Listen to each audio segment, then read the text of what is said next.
نەورۆز هات، بەڵام جیا لە هەموو نەورۆزەکانی تر ئەم ساڵ حکوومەتی ئێران و وەزارەتی تەندروستی ئەم وڵاتە زۆر بە توندی پێداگری دەکرد لەسەر ئەوەی خەڵک سەفەر نەکەن، بەڵام بەکردەوە هیچ بەربەست و قەدەغەیەکی بۆ سەفەر ڕانەگەیاند بوو.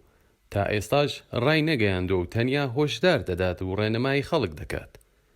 لە ڕۆژانی کۆتایی زستان و لە چەند ڕۆژ پێش نەورۆز سەفەری خەڵک دەستی پێکرد و بەپێی ئامارەکانی وەزارەتی ڕێگاوبان و هاتوچۆ سەفەری نەورۆزانەی خەڵکی ئێران ئەم ساڵ لە 135 کەم بووتەوە، بەڵام هەر ئەم 65% مەترسێکی زۆری بەدواوەیە تا ئەو ئاستەی کە وەزیری تەندروستی زۆر بەڕاشکاوی وتی خەڵک داری نەزانکاری خۆی دەخوا، چون سەرڕای ئەم هەموو ڕێنمایی و هۆشداری ئێمە دیسان خەڵکانێک هەن کە سەفەر دەکەن.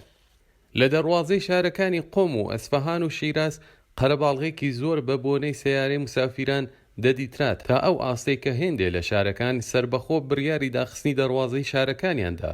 بۆ نمونە لە شارە کوردەکان وەک مەهاباد، پیرانشار، شنۆ، بۆکان و چەند شارێکی دیکە بێجگە لە خەڵکی ئەم شارە ئیزن بە هیچ مسافرێکی دیکە نادرێبێتە ناو شارەکە و هەرکەس خەڵکی ئەم شارە نەبێت دەیگەڕێنەوە.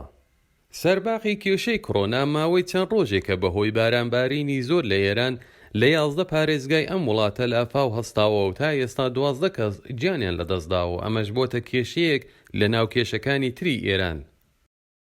ئێستا نەورۆزە و وەرزی بەهار و ئاو هەوای خۆشی بەهاری، خەڵکێکی زۆر بە بۆنەی پشووی نەورۆز و ساڵی نوێ چوونەتە سەفەر، بەڵام خەڵکێکی زۆریش نیانوێراوە بچنە سەفەر و لە ماڵێ ماونەتەوە. حکوومەت زۆر ویستی کە خەڵک نەچنە سەفەر و لە ماڵەکەیاندا بمێنەوە، بەڵام زۆر خەڵک گوێی نەدا و سەفەری خۆی کرد.